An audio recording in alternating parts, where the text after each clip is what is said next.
That's nice. So this is the fourth lecture, because I was contractually obliged to give 4 lectures. I've got through most of the technical work. So what we've done is we've constructed various solutions to d equals 11 supergravity, and these are BPS solutions. They preserve a killing spinor, and as I've just argued, that this means that there's a bound on the mass in terms of the charges, and these saturate the bounds. I forgot to say that, because the bound is saturated if you can solve delta psi mu equals 0. Then obviously the Nesta tensor is 0. So you get it's 0. Okay. If you solve the killing spinor equation, it saturates the bound. Yes, because the bound was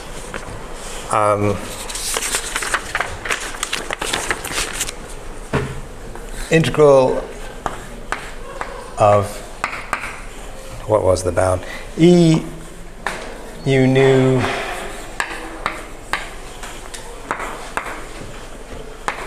that's what we had, with equality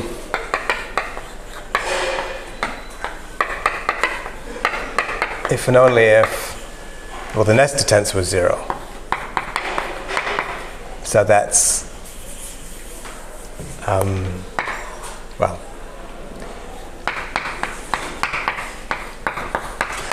it's not actually, I should, perhaps if and only if is too strong. It's certainly true that if you have supersymmetry, then the right-hand side is 0, not greater than or equal to 0. This argument can be exploited, actually. Sometimes they call it fake supersymmetry. You just have to find some expression, delta psi lambda, that does what the Nesta tensor does, meaning that d mu is bounded from below, and then that proves stability. But that doesn't mean that that expression you found is the supersymmetry. And people have exploited that to come up with just expressions, and all the theory is not actually supersymmetric, but the bound still works. So it's not if and only if, in general. Okay. So we've sort of done as much as I wanted to do about 11-dimensional supergravity.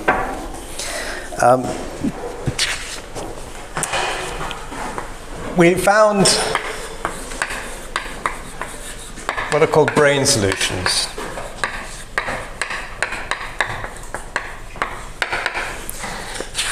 So what do we mean by brane in general is that if we have a p+1 form, and the terminology is a bit awkward, p+1 form, I'll just call it a mu1 to mu p plus 1.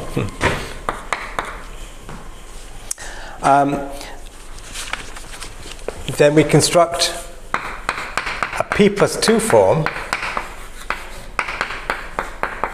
by exterior derivative. This is just like Maxwell theory, except with more indices. And then it follows that it's closed, and usually an equation of motion tells you that d star. So this is usually referred to as a Bianchi identity. And this is the equation of motion.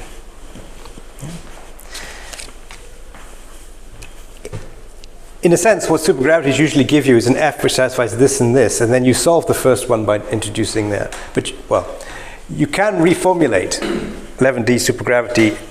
As we formulated it, it was in terms of C3. You can actually reformulate it in terms of the C tilde6 thing that I introduced. So you can do that. It's blind to which one you use, actually.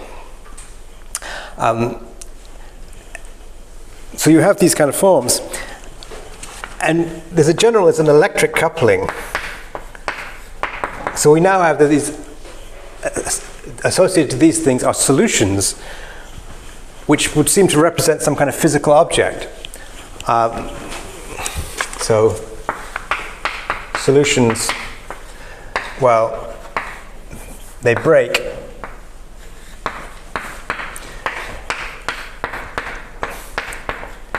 I'm going to be in general dimensions now, so you can take d equals 11 for what we just did.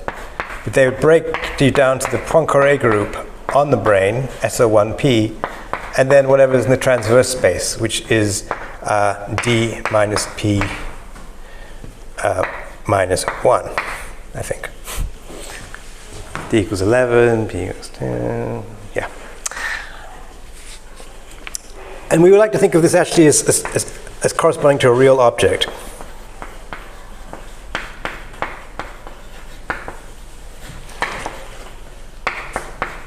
To the gravitational fields outside a real object.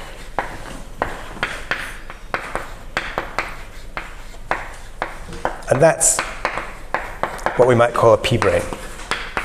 And it's a p-brane because it has p spatial dimensions extended and time. So that's the terminology. So we have an M2 and an M5.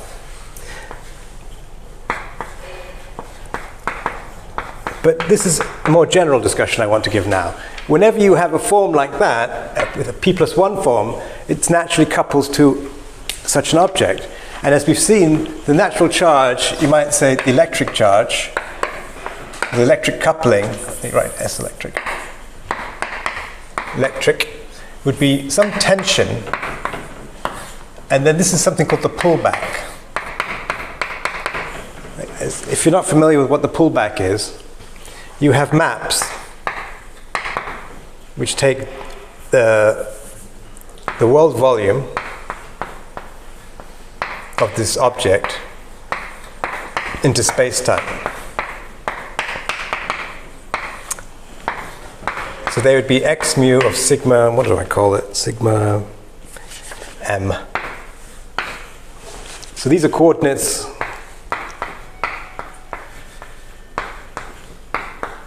on the brane, on the world volume.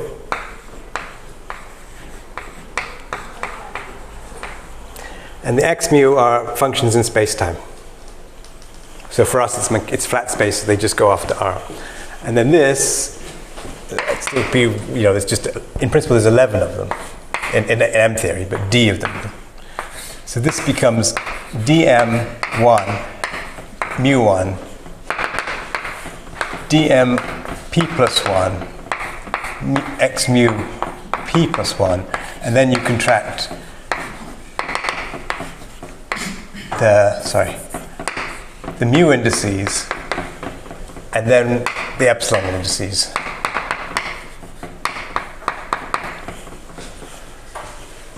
Yeah? That's what this means. It's called the pullback of a form.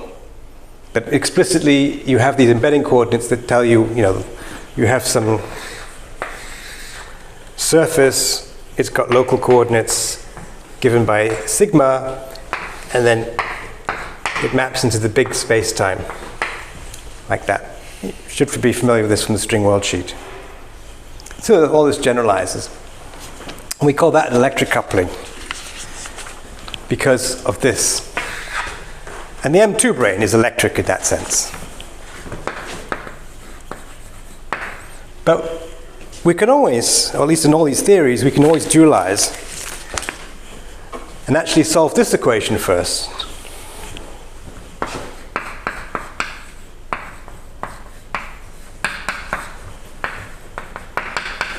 So we write star f as d of something, a tilde, and it turns out it has to be a d minus p minus 3 form, because this would therefore be a d minus p minus 2 form, which is indeed Hodge dual to a p plus 2 form.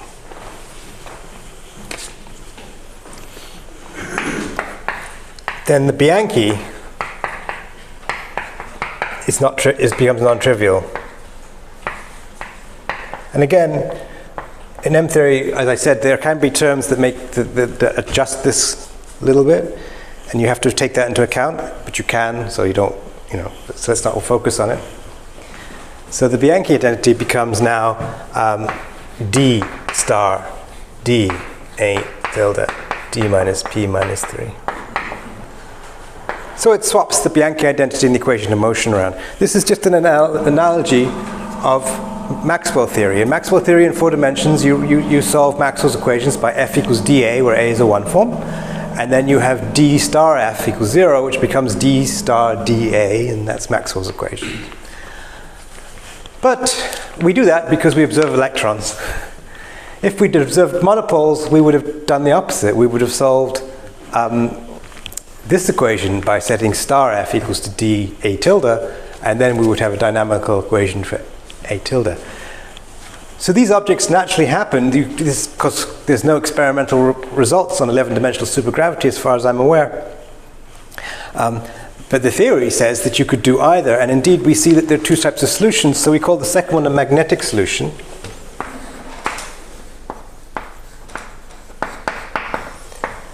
And that would again be some tension, which is just a dimensional value, and it's d minus p minus 4, integral over the world volume of the pullback, a tilde, which is now a d minus p minus 3 form. Why do I? Yeah.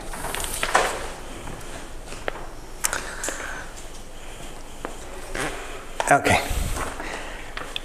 And so this ultimately, in M theory, this is what gave us our M5 brane charge, and this gave us our M2 brane charge. But it's more general. Whenever you get,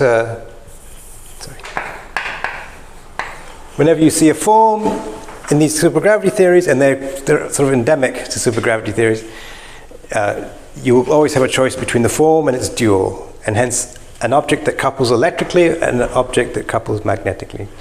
Just a quick question. So you construct the charge here from the field, not the field strength? Oh, well, yes, thank you. Let me explain this a little bit better.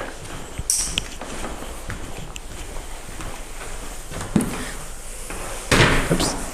So I've sort of... So indeed, this, I shouldn't say equals, I should say this gave rise to, which is what I wrote there. Why? So you have some kind of d-dimensional action, your gravity theory, 11, whatever, and you have this kind of kinetic, this kind of thing in the action.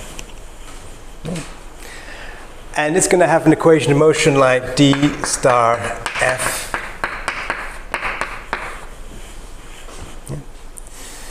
So this is a bulk action. What you can do is these things couple to the world lines of these objects that we've found, these brane objects. So the natural term to add is just what I've got there. If it's electric. Well, this changes the equation of motion. And now you get, and now remember, this is over the whole space-time, 11 dimensions. And this, if this was the M2 brane, this would just be over 2 plus 1 dimensions. So what you get here is actually Tp, and then a delta function on some transverse space, R8. So this is localizes you to the world volume of the M2s. So you see that actually you're getting a source. And of course, the result for this is that the charge, Q, which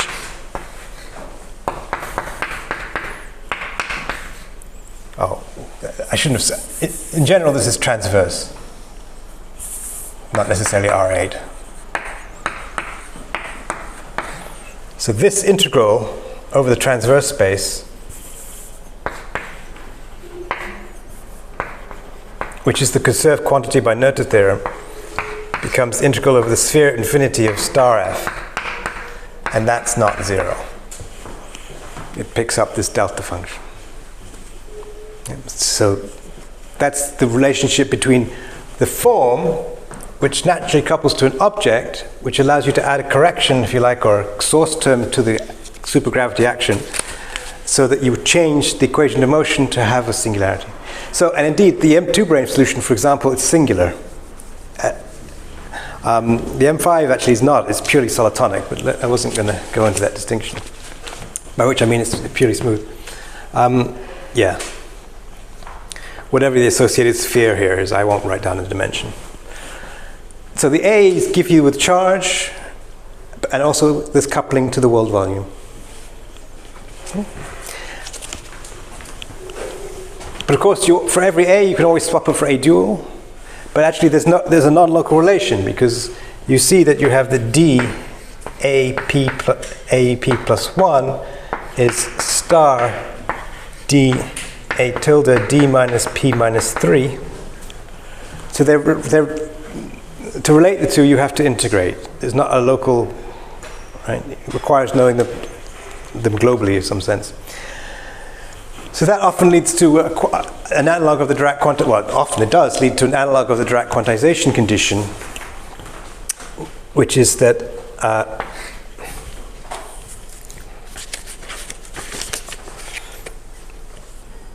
these tensions. So, by the way, I should have said not only is this not zero, it's proportional to this tension.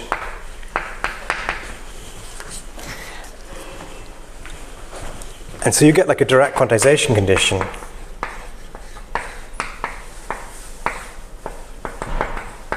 So this is the first time we've introduced quantum. Everything I've said is classical. But now I have an action. I can worry about quantum effects, and it turns out that you get a constraint like the following. Again, the details might vary a little bit, but typically some factors of 2 pi, a length scale, which if it was 11D supergravity would just be 11D Planck length, but it might be something else in the string theory. And then these tensions, the dual tension, must be quantized. That's basically it's a generalization of the Dirac string argument. So if a monopole, you can describe a monopole using a Dirac string, although you shouldn't. You should use a global patching of coordinates. If you put an electron into such a background, it is sensitive, because of this coupling to the phase in the action, it is sensitive to, well, the Dirac string, or if you like, changing of patches. And in order for the Dirac string to be invisible, or in other words, in order for the patching to be good, it turns out that the electric charge times the magnetic charge has to be an integer. Is that not true classically? I mean, in normal classical Maxwell theories, just having the neutral locality of Tifton-Wilson lines gives you that relation without having the quantum theory. So certainly the magnetic charge is quantized because of the global nature of the gauge group. Classically, can't I put any charged particle in a monopole background? What would fail? Not with it being mutually local. Well, what's mutually local? Well, you need to choose some set of Wilson and Tuft lines that you can move around each other and you don't pick up a phase. What's a classical Wilson or Tuft line? Well, you just integrate, just like you put in the action, you just integrate A over a world volume. And you do that classically, and you say... I mean, that action is a classical action, right? Or yeah. You just take that to be a classical action. Yeah. So if you take that world volume, the p-brane that you've integrated that over a magnetic d minus p minus 4 brane or whatever it was, and loop them around each other in a classical theory, that still can't pick up a phase. Why not? Well, because you won't have a well-defined U1 bundle. Okay, maybe, yeah. No. But if you introduce factors of H bar in the Dirac quantization equation, there's an H bar. Yeah. So what worries me is what do you care about what the actions do in a classical theory? Yeah, so you want bundle will give you that the magnetic charge has to be an integer. Yeah, exactly. It constrains the electric charge relative to it. I think it's purely quantum effect. Is it not just an integer in units of whatever you call the electric charge?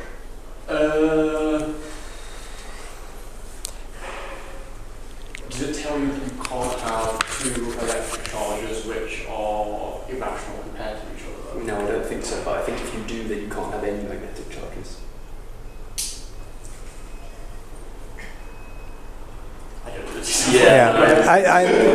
I worry that if you're introducing an action, and putting constraints on it, you're going to be. So I would have thought that if it's classically true, then all has to matter is the equations of motion have to be good. But I could be wrong. It is a very subtle conversation topic. I agree. But we're viewing supergravities not as fundamental theories, but as low energy limits of coming out of, say, string theory. So we do think there's a microscopic theory. So we do think there's a quantum theory. So we do believe in this quantization. So let's do branes in string theory.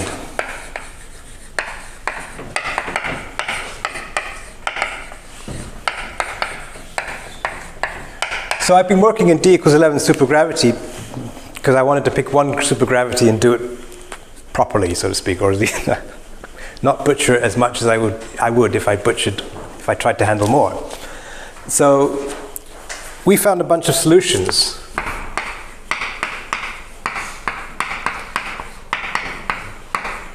There was the PP wave. I won't write them down. There was this multi-taub nut.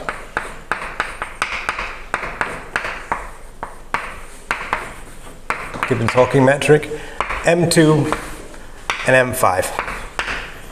So we've derived all their solutions, we've written them down. So what? Well, of course, 11D supergravity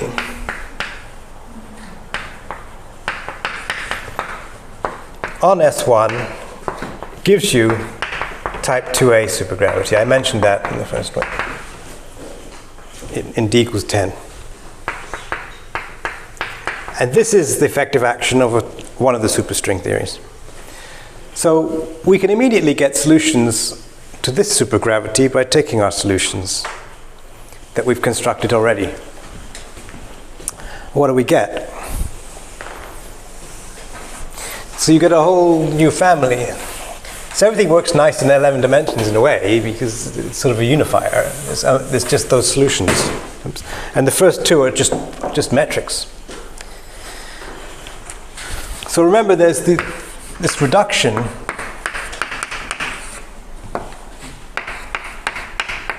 to so-called string frame.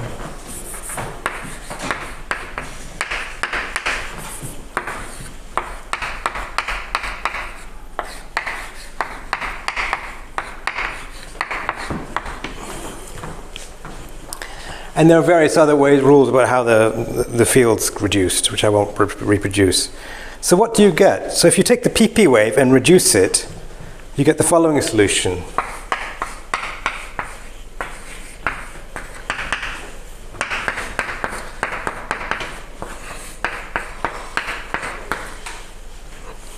I've slightly changed the coordinate names just to make it nicer. So x10 and x1 have changed variables. That's a 9.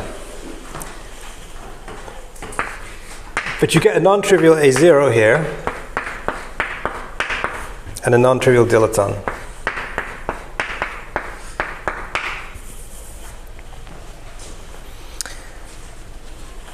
And the multi-taub nut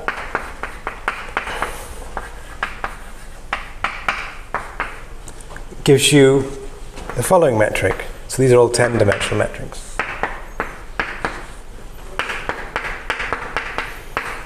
So multi-taub nut was a 4-dimensional metric, so you have to add on 7 more dimensions to make it an 11-dimensional solution. Now we're reducing over the circle fiber. There was a circle fiber in it. It turns out you get this metric. So this is the 7 dimensions you added on.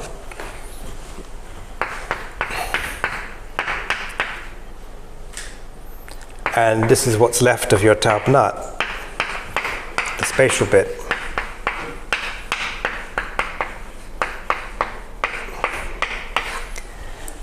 And here you get a dual, not 1, 2, 3, 4, 5 form. And that's minus or plus h inverse 2. All of these times I write down, h is a harmonic function in the transverse space.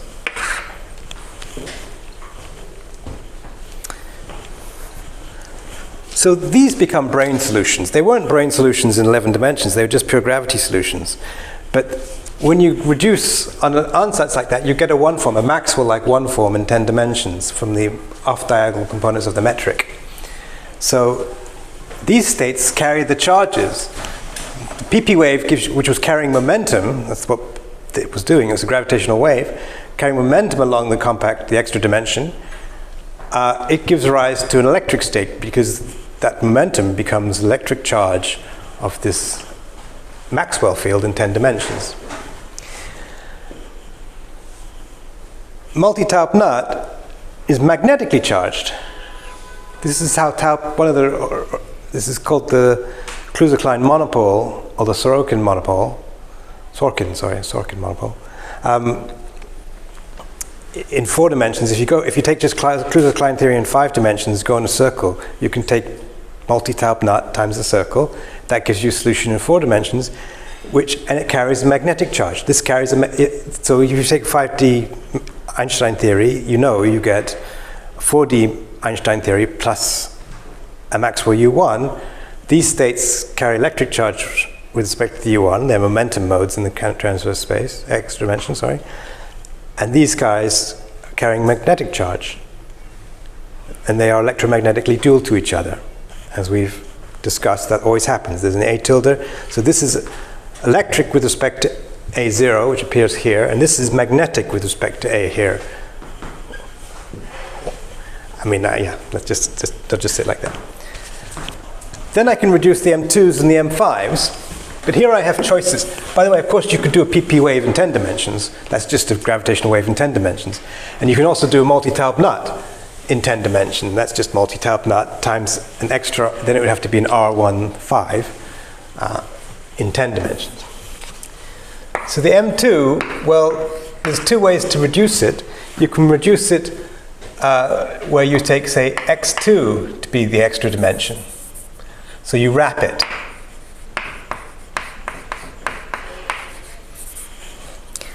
So it's just a question of where I take the compact direction.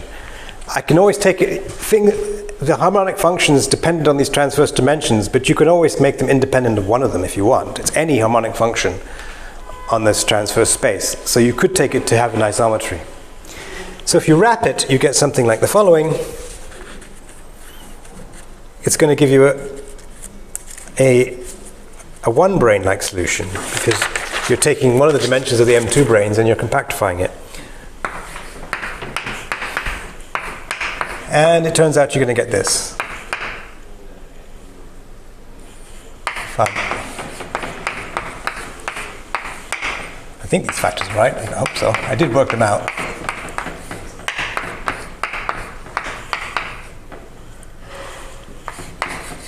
They look suspiciously like they were before, but I do remember working them out. So they all have this very similar structure.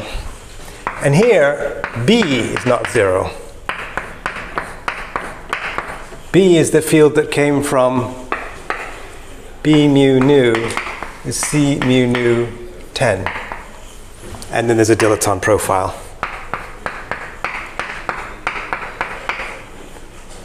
But there's also unwrapped.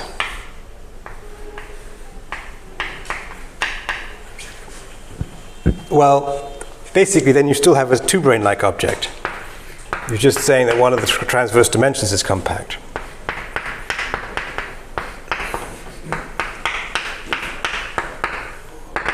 So this is a two-brane object.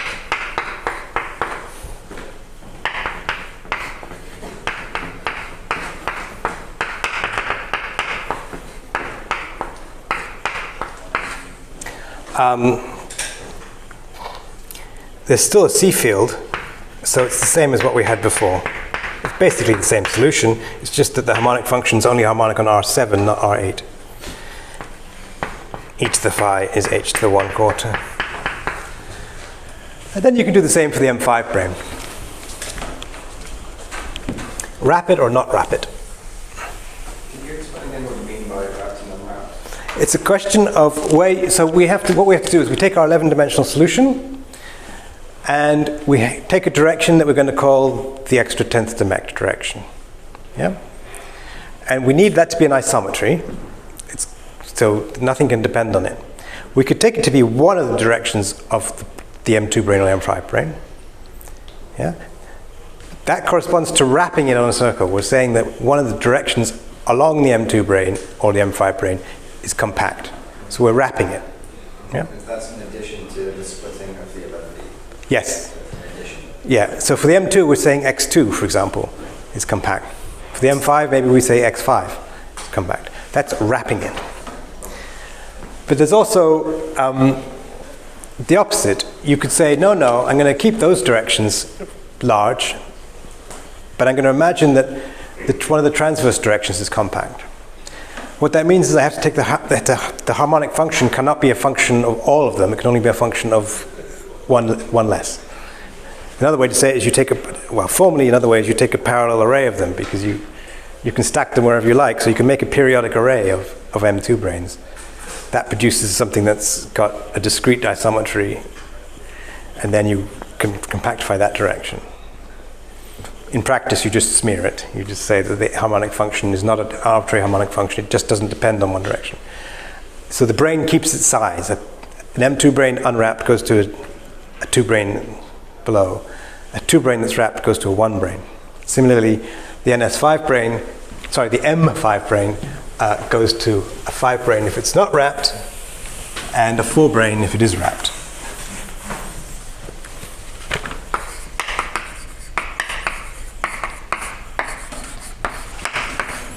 So wrapped gives you something like this.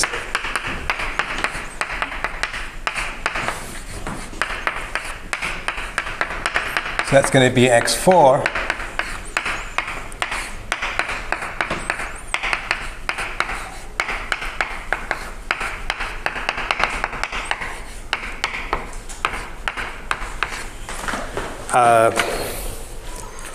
Again, you have the dual. Nothing really changes, to be honest. If you just some numbers move around. Oh, so this is unwrapped. No, this is wrapped. This is wrapped. Sorry, this is wrapped. And e to the phi is minus a quarter. And lastly, it's unwrapped.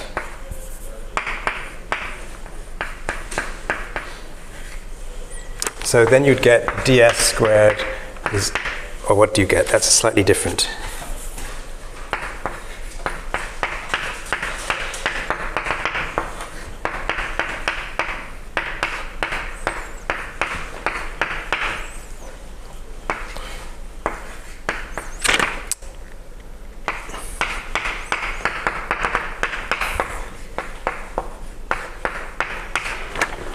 And what's non-trivial here is the dual B field. So the B field is a 2 form in 10 dimensions. D of it is a 3 form. You dualize it, that's a 7 form. You strip off the D, that makes it a 6 form. So that couples to a 5-dimensional object. And there's a dilaton profile. So now we have a whole bunch of solutions in type 2A string theory. Unlike M theory, type 2A string theory has some kind of microscopic description. So we might ask ourselves, what have we found?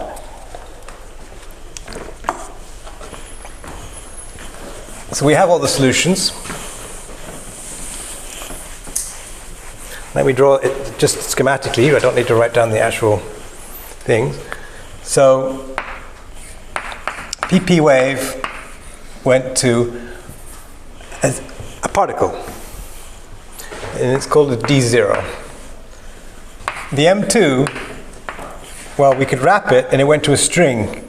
Well, string theories have strings, the fundamental string. So we identified that string, the one brane solution, as the fundamental string of 2A. There's also a 2 brane-like object. We call it the D2 brane. I'll come back to why it's called that. And then we had the M5, which gave us something I'm going to call the D4, where it was wrapped, and what's now called, well, what's called the NS5, if it's not wrapped. These are just, at this stage, these are just the solutions I've just mentioned. And then we have the multi-taupe nut.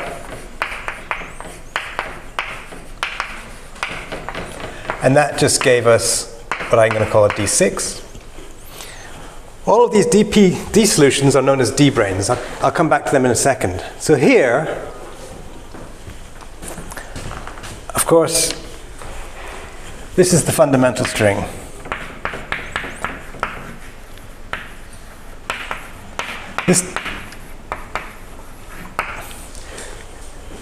We don't necessarily trust it as a supergravity solution because it would be quite singular, but that's another story. But certainly we know that type 2A string theories have strings.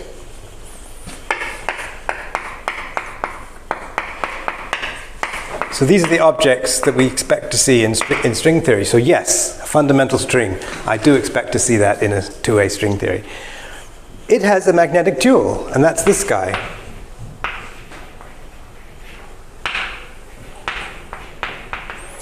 Now, how might this arise in string theory? And the answer is, string worldsheet is described by perturbation theory of the conformal field theory of this string, right? And exact string solutions correspond to exact conformal field theories. So Minkowski space is the simplest exact conformal field theory you can write down, free bosons. Actually, this was long recognized back in the 80s, I think, as an exact CFT.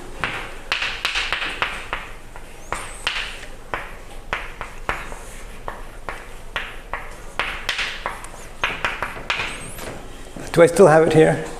Yeah. It's this solution here, and you see it only involves the dilaton, the dual of the two form, so hence the two form, and the metric. This is just the NS&S sector of a string. And so you can easily, well, not easily, but you can write down a sigma model, and you can argue that it's an exact CFT. So this is an exact solution to string theory, and it's called the NS5 brane because it sits in the NS&S sector of the supergravity of the string fields, and 5 because it's a 5 plus 1 dimensional object. That was known, and then of course the great realization due to Polchinski was what are the D2, D0, D2, D4, and actually there is a D8, but the D8 doesn't really come from 11 dimensions in any way that I'm aware of that works, that I understand. The rest of the DP branes, and they're interesting because they always have the same, their ansatz is actually always the same. Those metrics may all look quite similar to you, but actually these ones are a different pattern. The DP branes always follow the same rule. The metric looks like this.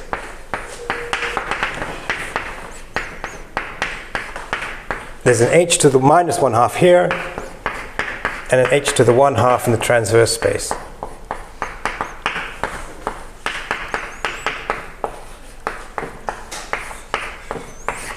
And the associated field strength, well, H01 to P is, and the dilaton is H, I think it's P minus 3/4. Let me just check my notes.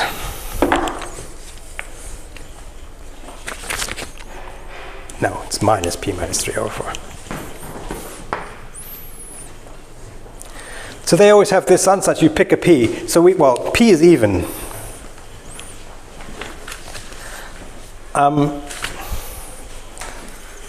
For 2A. So these are the solutions, we haven't found the D8, but we found these solutions, yeah? And they're even. They're DP branes for P even, the fundamental string, and its electromagnetic dual, which is an exact CFT. So there is a string theory interpretation for F1 and NS5, and of course, it's a long story you all know now, I'm sure. The DP branes were also realized how to understand them in string perturbation theory. They are the surfaces where the endpoints of open strings can live. Yeah? And that gives rise to their dynamics, and the dynamics is given by the dynamics of open strings, which is Yang-Mills gauge theories. Okay, well, what about 2B?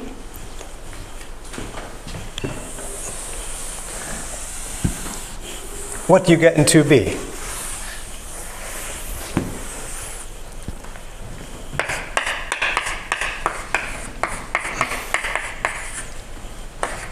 Well, you have a fundamental string, and you have an NS5 brane. Why? Well, you have the fundamental string. Both the fundamental string and the NS5 brane solutions are just solutions involving the NS and S fields, so they're equally good in 2A and 2B. So you certainly still get them, and of course that makes sense because the type 2b is a string theory, so it has a fundamental string. If it has a fundamental string, it must have its magnetic dual, the NS5 brane, and it's in its universal sector. And then you find, no surprise, you don't find those D0s. You find a D1, a D3, a D5, a D7, and actually, in some sense, you get a D-1, but let's not worry about that. And these are the d-branes, and they follow the same formula that I've written down here. It's just you put in p equals odd. Now, I haven't said why you get that, which I was going to do is sort of the next topic. But at least at this stage, let's take stock. I tried to be, I'll stand over here. I tried to be as fairly detailed in talking about 11-dimensional supergravity, deriving the solutions. We don't really know what 11-dimensional supergravity is in microscopic theory, and at this stage, it's fin de siècle, we're not even sure that it's anything. But we've used it to explore supergravity, to develop techniques, to solve for equations, to, all the stuff that can be applied to all the other supergravities. And now we found these solutions, and we put them on a circle because that gives you type 2a by construction.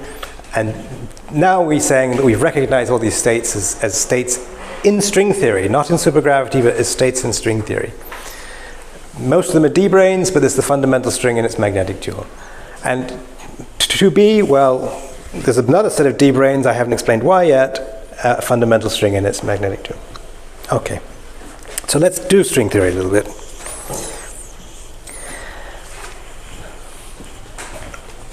So I want to do duality symmetries.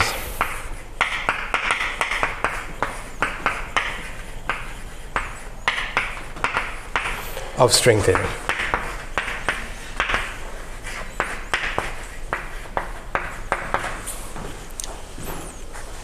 And this is U-duality, of course.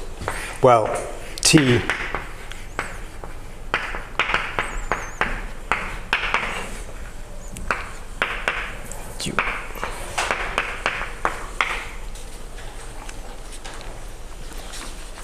So, I said that there was two 10-dimensional string theories, 2a and 2b, and hence two 10-dimensional supergravities, 2a and 2b.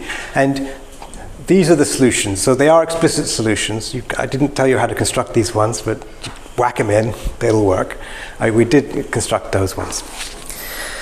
So something remarkably happens. So first of all, what happens in 9 dimensions? I'm doing, when I say dimension, by the way, I mean maximally supersymmetry. I'm not going to do Kluser-Klein, Calabi-Yau, or any kind of fancy compactifications. For now, when I say compactifications, I mean on a tori.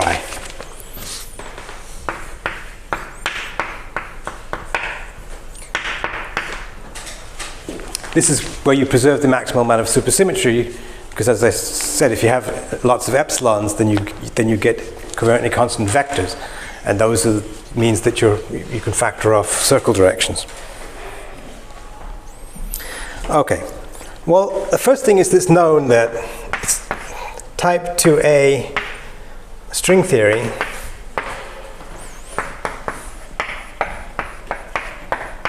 on a circle of radius r is the same as type 2b. So this is a string result.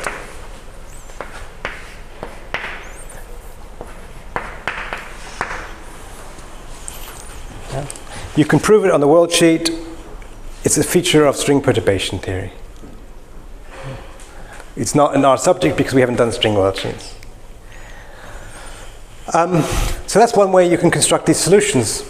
There's a known way to change the fields. I won't give you the formula because it's not too defined. But that's actually how you can get from this list of branes, of the d-branes, to this list of d-branes, is you pick a direction and you t-dualize.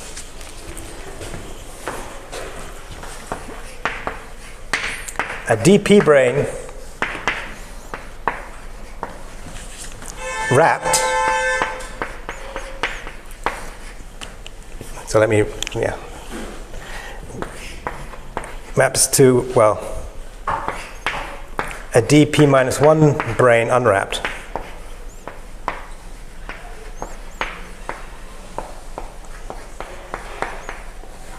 And this is a fact of string theory. And you can see it in the supergravity. You take that D2 solution and you put the S1 along the D2 direction, you'll get the D1. Conversely, if you take the D2 brane and actually imagine that one of its transverse directions is compact, so that's again, you have to set up this parallel array like that. The dual description is the D3 brane. It grows a dimension. So this goes both ways. Wrapped, it shrinks. Unwrapped, it grows, if you like. So these solutions all map up, and in particular, the supergravities become equivalent. So you have, just thinking about string theories, in D equals 10, you have 2A and 2B. But when you go down, and I mean on a circle, well, going down one dimension, you can only do a circle, they just become the same. There's no 2A or 2B. The field contents also match up, so it's well understood. So the supergravities become the same. And of course, you can go down even further, and there's just one supergravity, right? So there's two supergravities in 10 dimensions. It's a question of maximal supergravities. These ones, not chiral, the supersymmetries are both left and right moving, left and right-handed, if you like. Here, they're both left-handed, say. But when you put them on a circle, they become the same. And if you go down more circles, of course, they stay the same. All right. But actually, something rather remarkable happens.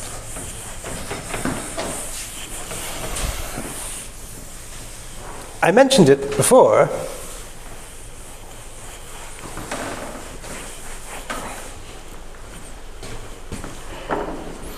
Type 2b has a symmetry.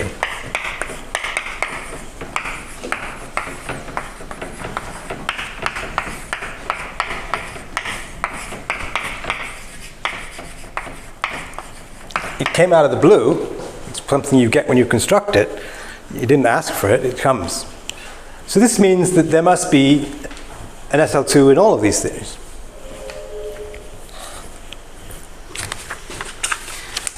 Now, any theory, any gravitational theory, on a T2 also has an SL2. Oh, I should say one last thing. This SL2 rotates branes, so you'll see there's an NS5 brane and a D5 brane, and the SL2 rotates these two into each other. And there's a fundamental string and a D string, and it rotates those two into each other, but it leaves the other one, well, there's a family of D7 branes, and I don't think it touches the, it's complicated. I don't know what the story is for D off the top of my head. So it rotates these F1 and D1, NS5 and D5. We saw that the charges of these things are quantized.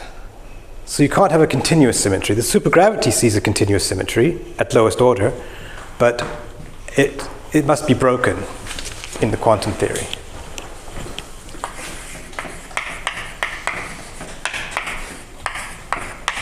SL2Z, to preserve the Dirac quantization condition. Now, any theory, a gravity theory on a 2 torus, is also going to have an SL2R symmetry, because that's the symmetries of the 2 torus. These are just simply the large diffeomorphisms.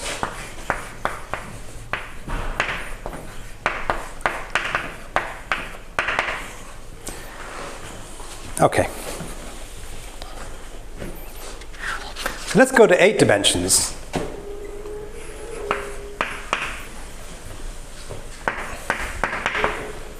So type 2b will have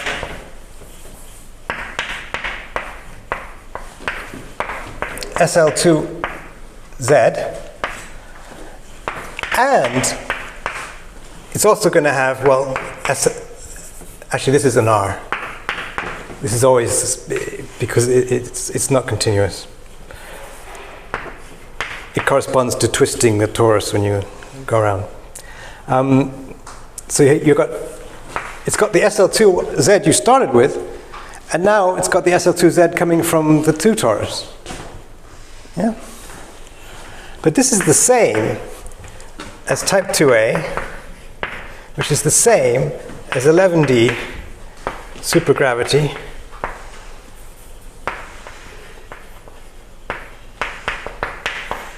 on T3. Right? We've gone down to 8 dimensions. So this, well, it leads to an SL3Z. No? It's just analogous to this SL2. If you go down on a 3 torus, you'll pick up an SL3Z. So does 2B have the SL2, at least as a supergravity, has the SL2R even in 10D? Yes. So you don't have to compactify to get the first. That's the important point. So in 8D, no, sorry, so you then put it on a 2 torus, Yeah. not just a circle. Yeah. Right. But these two theories are the same. Here it's got SL2 times SL2, and here it's got SL3. But these have to be the same theory. So actually, what is the symmetry group? It's SL2 times SL3.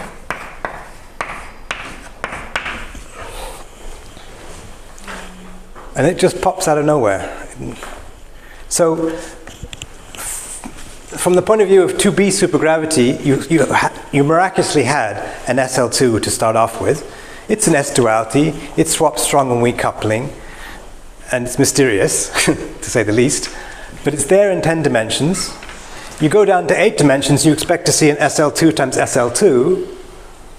But you get more. You get SL2 times SL3. And this, so if you like, one of these SL2 enhances to SL3. Similarly, type 2A, well, you went down to 8 dimensions, you expect it to have an SL3. But you get an SL3 times SL2, coming out of nowhere. Now, how this works is that these theories have all these brane states. And these brane states wrap, when you compactify them, they wrap into each other. They map into each other, right? And if you look, for example, at a particle in 8 dimensions, just to pick a particle in 8 dimensions, it could come, actually let's do a string, it might be a better example. A string in 8 dimensions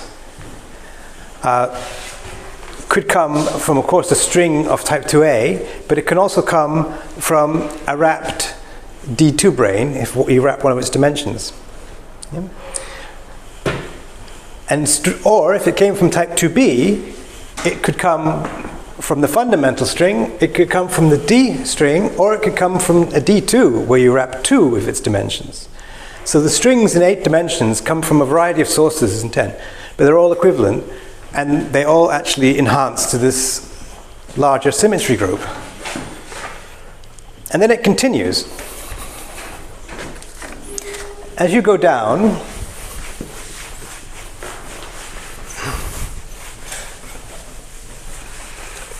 the objects which started off as being radically different in the higher dimensional theory, like an M2 brane and an M5 brane, well, once you're on a 3 torus, you could wrap 3 of the dimensions of the M5 brane and get something that's a 2 brane object. So in 8 dimensions, you have 2 branes that come from M2 branes and 2 branes that come from M5 branes. And the theory is oblivious to where they came from. They become equivalent, and that's what's enhancing these symmetries. But exactly why it happens is sort of amused. I mean, it's a mystery to me, except that somehow this modular symmetry of reduction on torus combines with the SL2 that you already had and enhances. But from the M theory perspective, the 11-dimensional perspective, M2s and M5s are swapping. But what's the list? What do you get? So in D equals 11, there's nothing. That's the empty set. There's no symmetry group beyond, supergravity, Lorentz. If I do T equals 10, I've got 2A, where there's nothing, and 2B, where there's SL2. and it's SL total R. But D equals 9, these join up, so actually you just get SL2. Sometimes you see a U1, but an R plus. But and D equals 8, I just said you get your SL2R, Z, times SL3Z. In D equals 7, you get, what do you get in D equals 7? SL5.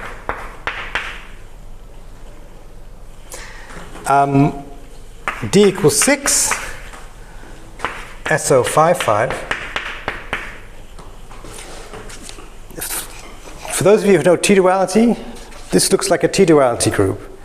But this is a T-duality group reducing on a 5 torus, but you've reduced on a 4 torus.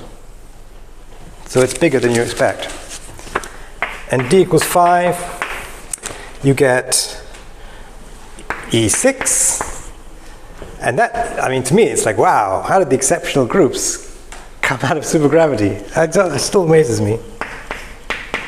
And then E7, and so I'm going up wrong, that's D equals 4. And D equals 3, you get E8. Below that, you're in 2 dimensions, things get more complicated. You get E9, which is the affine extension of E8. But there you have no gravitons anymore. Everything's just scalar fields. Of course, what's happening is the various form fields that you had, you only really have form fields up to half the dimension because you can dualize them, and you're getting rid of them, and so you get more and more one forms and ultimately more and more scalar fields. So as you go down here, you get larger and larger scalar fields. More and more numbers of scalar fields. I should just mention what the supergravities start to look like.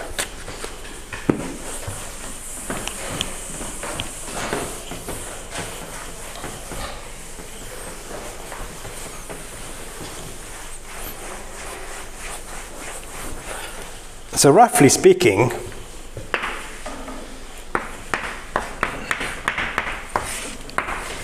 they start to look like the following. You're in D dimensions, and D is less than 11.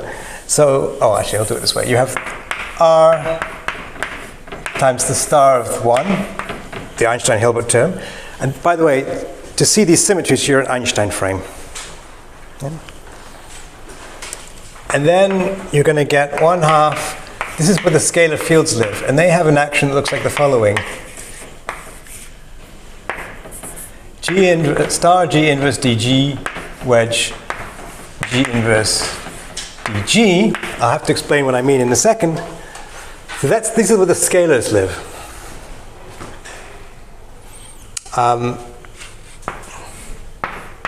Here, and this is the duality group G.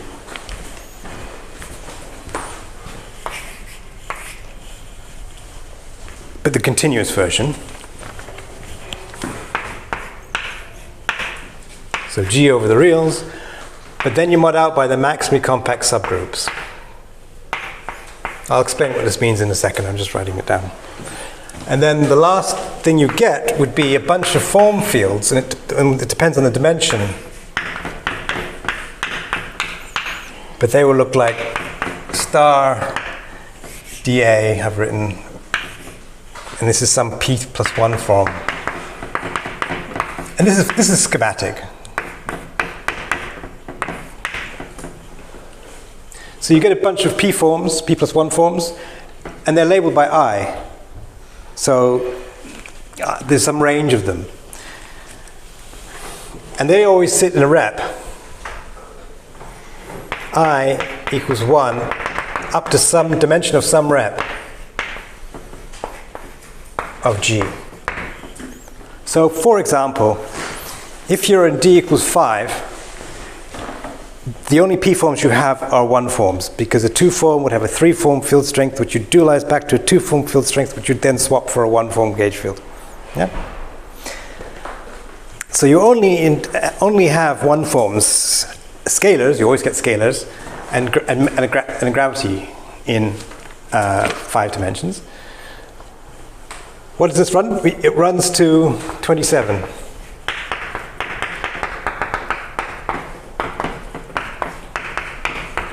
Because 27 is the fundamental representation of E6. And these guys live in the fundamental representation of E6.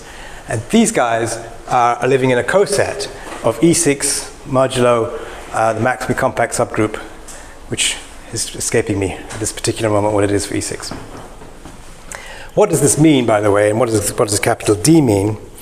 Is you have to parameterize an object of this coset. So that means that the maximally compact subgroups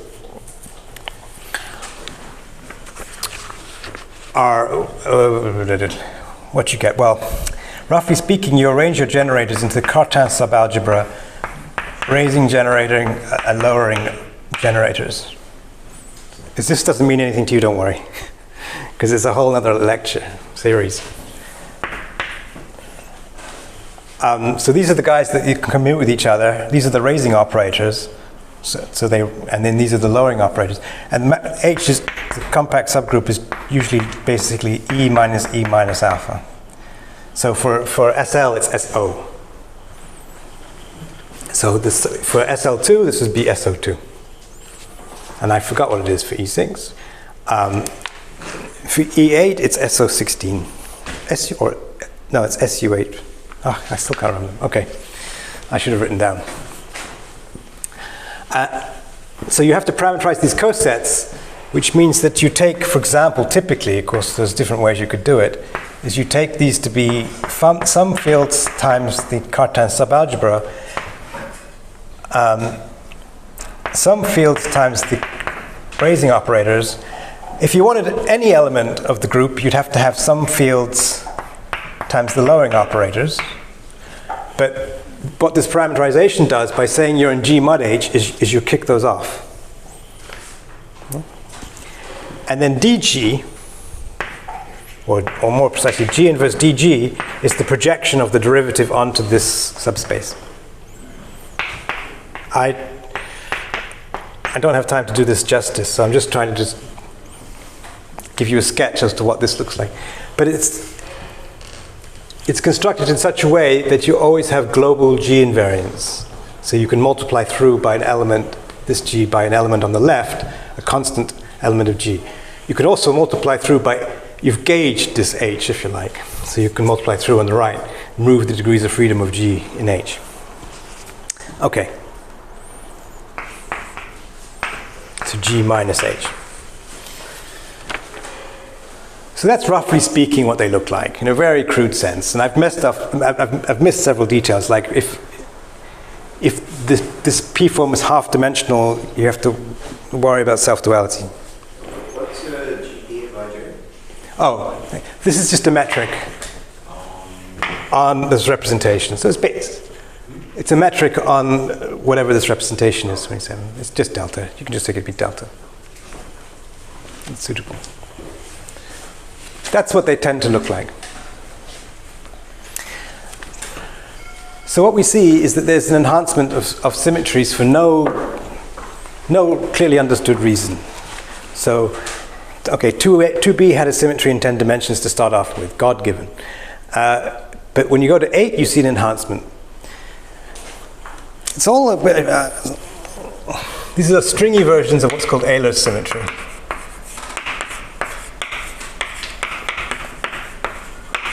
Have you heard of Euler's symmetry?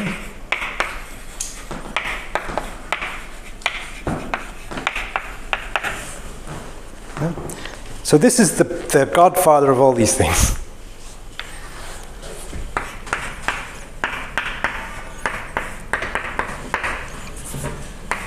Take D equals 4 gravity.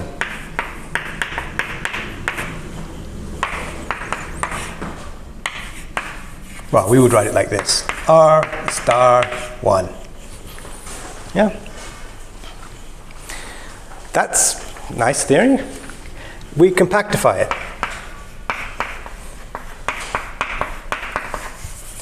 So we would have some kind of ansatz, and I don't remember the factors, it's not important. So this is, by the way, this is 4D, right? So this we have a 3D, and then there's some circle direction here.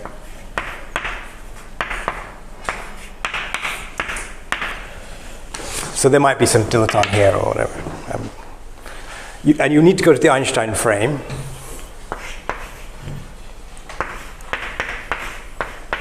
So this will be in 3 dimensions now.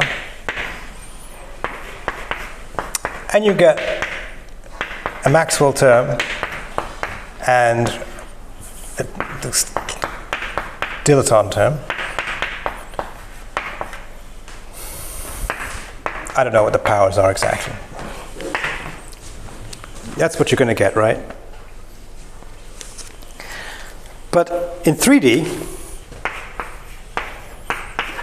I can dualize F.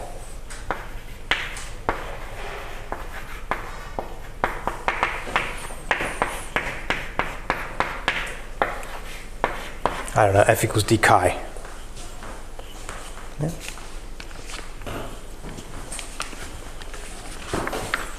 You know what I mean by dualize, right?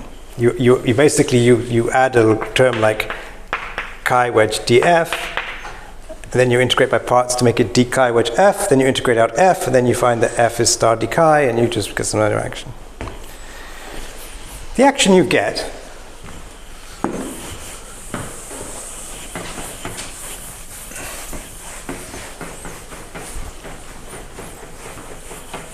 is a coset.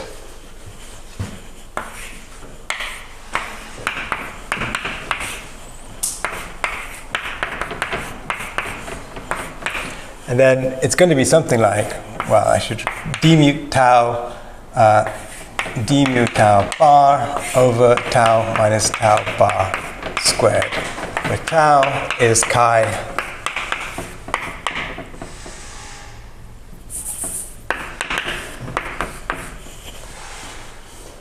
so the factor is not necessarily right. But why is this remarkable? This is an example of a coset. This is SL2 R mod SO2. It's what I was. It's the simplest possible example of what I was writing down before, with G. So G would be something like the following: e to the phi, e to the minus phi chi.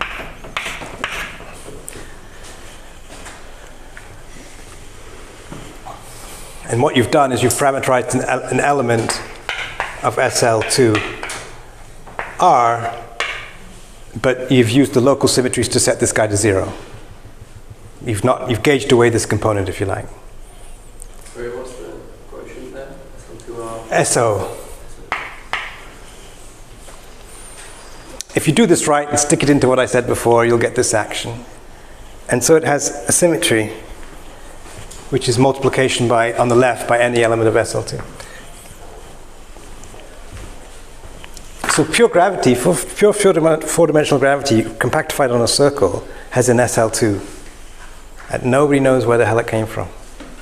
Its Euler symmetry dates back to like the 50s. And it's the heart of what's going on. So string theories are quite interesting. String theory and supergravity are unique because they're more or less the only theories you can write down that have this feature, that they enhance its some dimension. So, as I said, it was d equals 8 is sort of the magic dimension for strings, superstrings. Bosonic strings also have it, that when you get down to 3 dimensions, I think it's 3, yeah, the t-duality group enhances one more than you'd have thought you'd have. Okay, so that was something I just wanted to say I find really interesting and I don't understand. But let's go back a bit. So what does all this mean for string theories?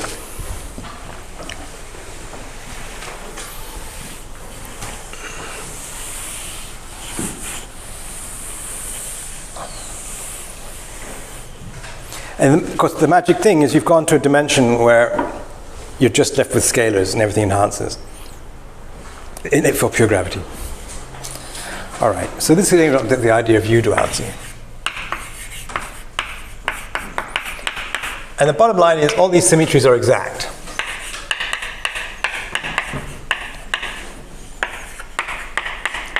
Well, not Euler's, because we don't know what the fundamental theory of pure gravity is in 4 dimensions, if it exists. So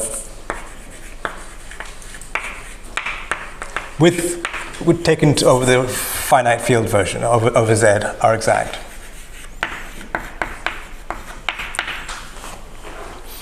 And you can see what there's something sort of have to give. Let's look at D equals 10 string theories.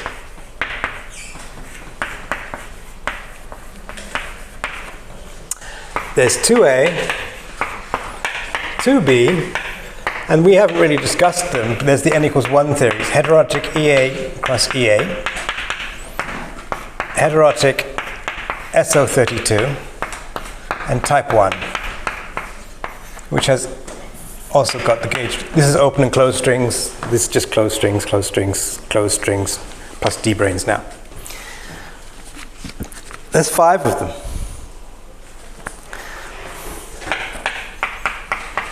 T equals 10 supergravities.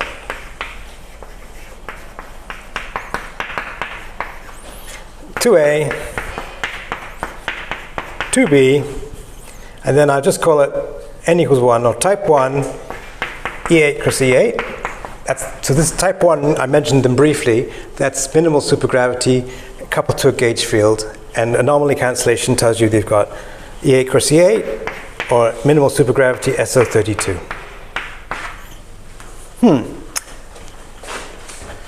So there are 5 string theories and 4 supergravities.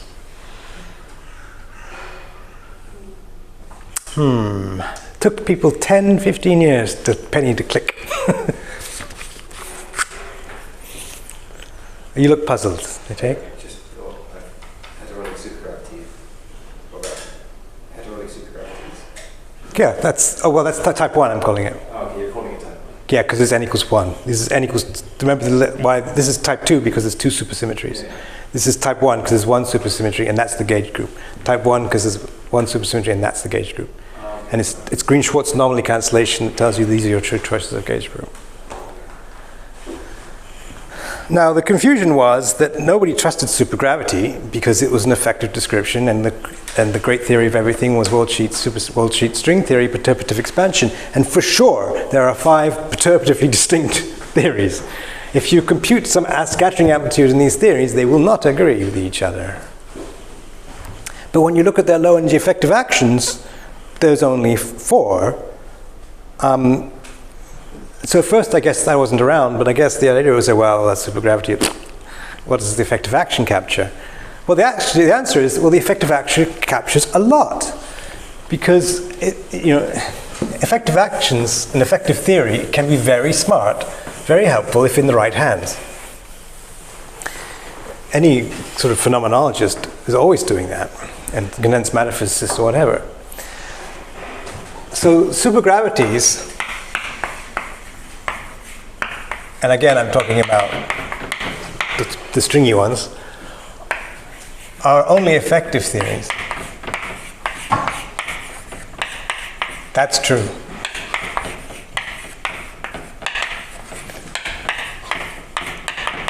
Valid for alpha prime small, or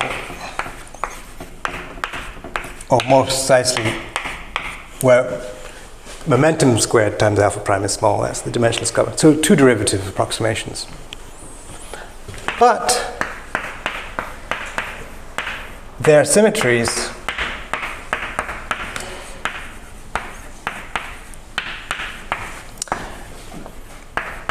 make them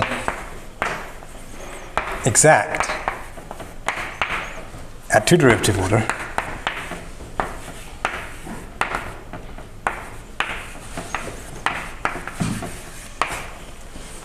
In e to the phi, which is the string coupling constant. So they are actually sensitive to non-perturbative information. Is this essentially due to them being consistent truncations? It's due to the fact that they are uniquely determined by their symmetry. So if you ask for a 10-dimensional theory with 2 supercharges of the same chirality, it's 2B, and the action is what it is. So any other such theory must be related to it by a field redefinition. And same for 2A and for the type 1s. So of course what has to give is that these two are the same because they have the same supergravity.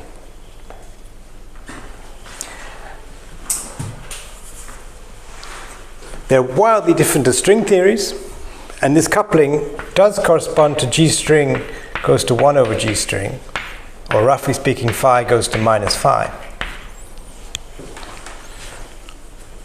And of course everything I say now has been heavily tested. This isn't a closed string and this is a closed and open strings. But they have the same supergravities, and we now think that they are exactly the same theory. But it's a strong weak coupling duality. We've already seen that these two are the same on S1.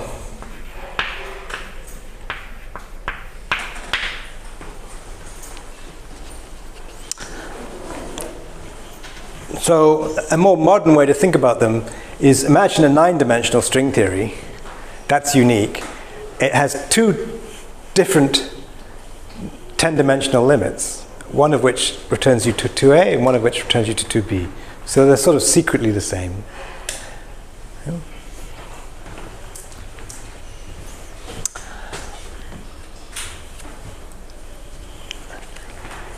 Similarly,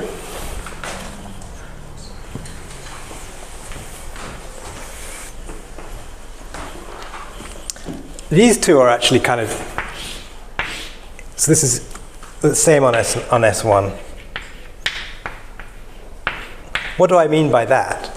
Well, if you put one of these guys on S1, there's the gauge field, and it has a scalar, the 9th component, as if you like, this is a Wilson line of the 9th component of the gauge field. This is allowed to pick up a VEV, and generically it breaks the gauge group down to its Cartan subalgebra, and then these two theories will look the same. So on a circle, these also look the same. So another way to say it is in 9 dimensions, there's really one n equals 1 string theory, and it has two different 10-dimensional limits. One of which is described in two different ways by the heterotic SO32 and the type 1 SO32, and the other one you enhance to E8 cross E8. Okay, we still have this divide, though, because these have got n equals 2 supersymmetry, and these have got n equals 1. But you can break n equals 2 to n equals 1. So the next proposed duality is that type 2A on K3, now I'll tell you what K3 is in a second, is heterotic, and I guess it would be either one, on T3. So going on a torus does not break any supersymmetry. What's K3? It's more or less unique. I mean, there's a unique family. What do I mean by that? There's a moduli space of them. But so there's just some moduli that parameterize their K3. For the compact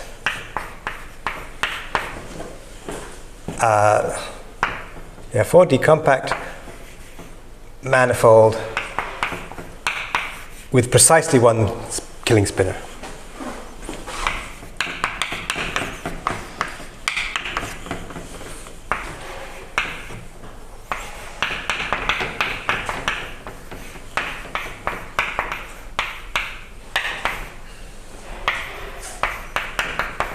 Call it eta, I guess. There's no known metric for it. On the left, you've got 2A on K3, so that's 6 from what dimensions? On the Oh, yeah. I'm ahead of myself. Thank you. Yeah. Sorry. So it turns out these two things match up, and it's highly non-trivial to show this.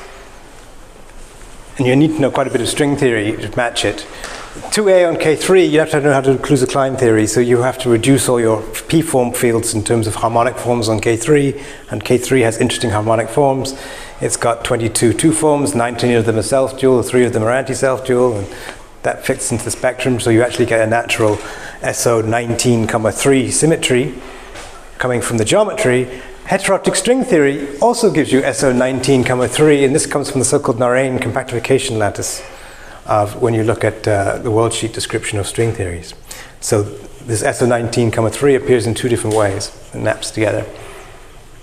So now the picture is that by thinking of these guys all sort of more generally, we now think that they're all related. Some of them are degenerate limits, if you like, of a universal theory. So these are not 5 different string theories, they are 5 different perturbative expansions of one theory where you take different things to be big or small. So lastly then, is how does this relate to 11 dimensions? So what about 11D, which we focused on? I focused on it because I thought it was the easiest to do, the cleanest to do the calculations in. But of course, it's now playing the fundamental role. So let's return to it. We knew that type 2A was obtained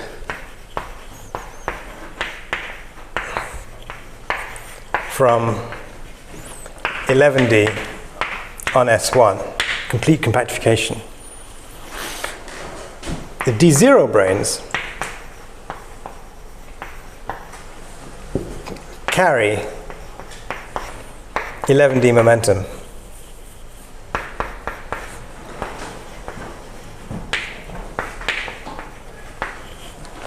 And I didn't have time to show it, but you can, this bound,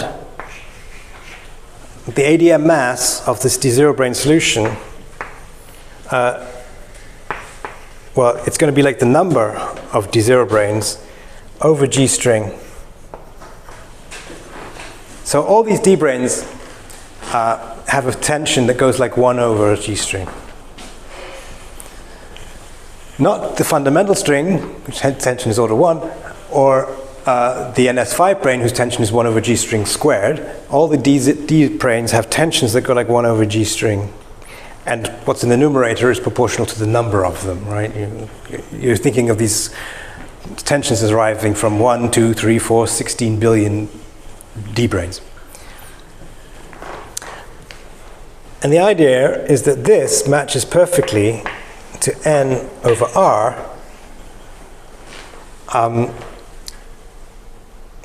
if you have, let me get it wrong.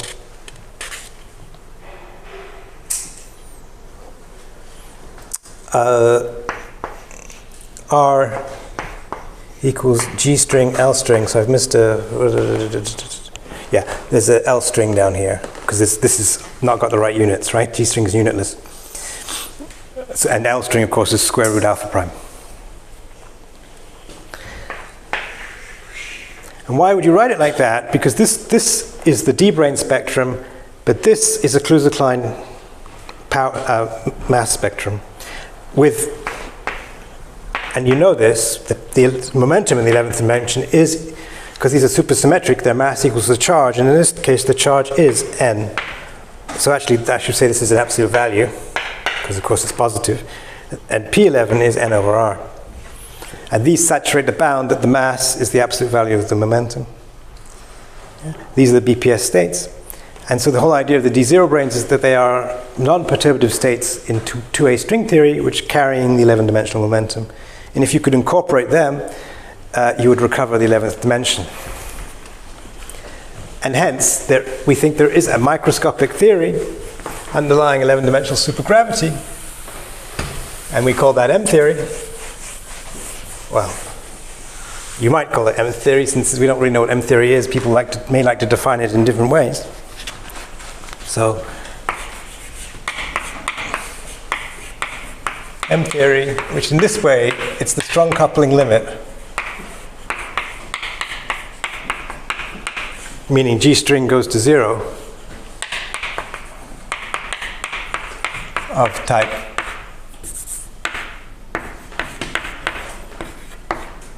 2A.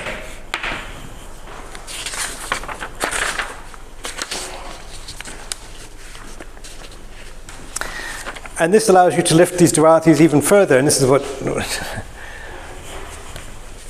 it's another way to say that is type 2A is M theory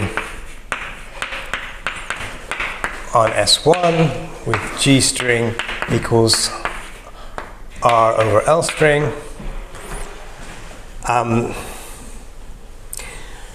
That duality up there has a further one, heterotic. You lift it up, because if I put this one on K3, that's the same, apparently, as the heterotic on T4, but then I lift it to S1, so M theory on K3. This is basically, if I just cross this with an S1, I get that relation. So I strip off the S1s and make this claim. There's another relation, of course, is that in 8 dimensions, sorry, 8, in 10,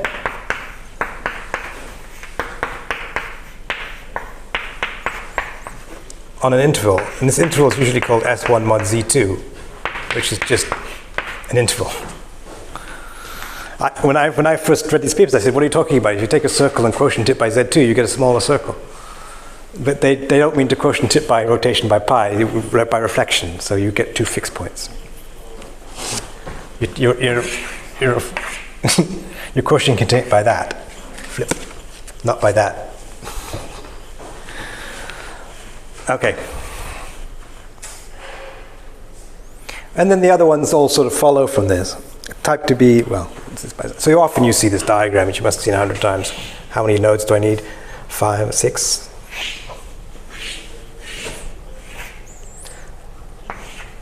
So you have, well, depends on who you speak to. I would say M theory is the whole thing, and then you've got 11D here, 2A, and then maybe heterotic, E8 theory. And then over here you have SO32 because there's a T-duality, compactification of a circle. And then this would be type 1. And then this is type 2B. And there's various ways, and deep in the middle they're all connected. But to see that you have to go to M theory in 11 dimensions. But what we know, but this is well tested. But not well understood. Of course, as I said, this is fin de siècle supergravity, so this is what we were thinking at that time. A lot of the industry has now moved on to ADS CFT, which is what you get from the near horizon limits of some of these branes. Some of these branes, when you go, you get to the near horizon, you get an ADS factor times the sphere factor, and then there's this beautiful argument of Maldacena that should be dual to the entire string, that the field theory of the brane should be dual to the string theory.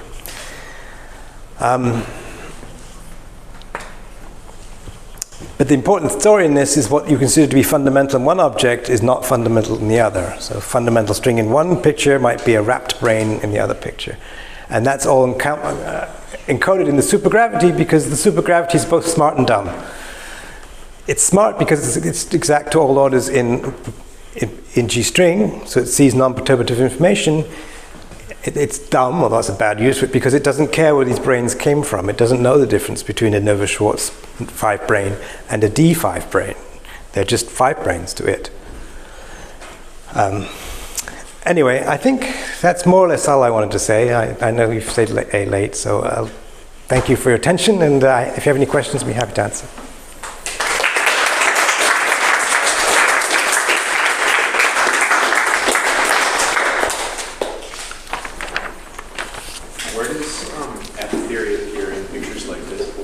Yeah, so for me, M theory is the whole picture. No, F. F. Oh, sorry, F. Right.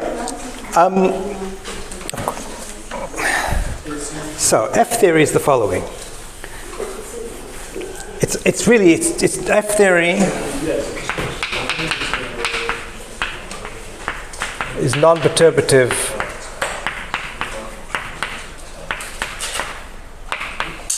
type 2b.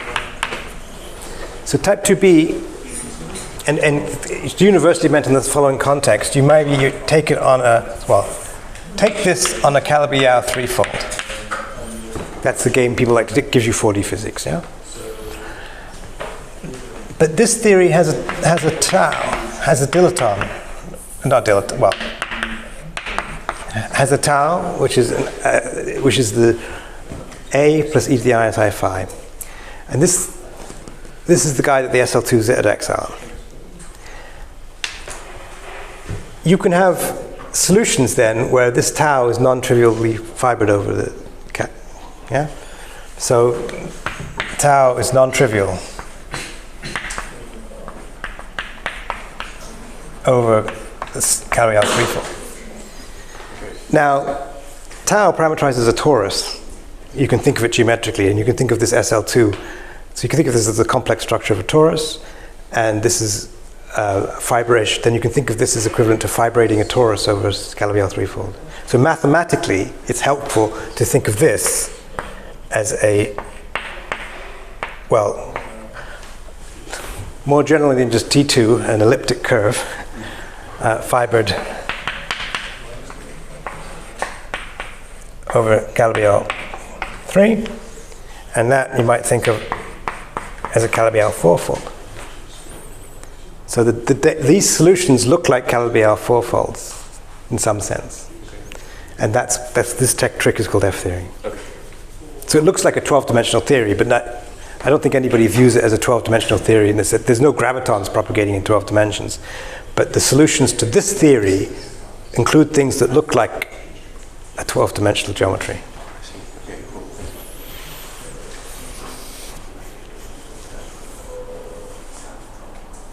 Where did sometimes you see the U-duality groups written as like E6,6, particularly, like where does that whole business come in? Yeah, so indeed, I was rather brief about what the exact U-duality groups are, so I forgot to write down their maximal compact subgroups.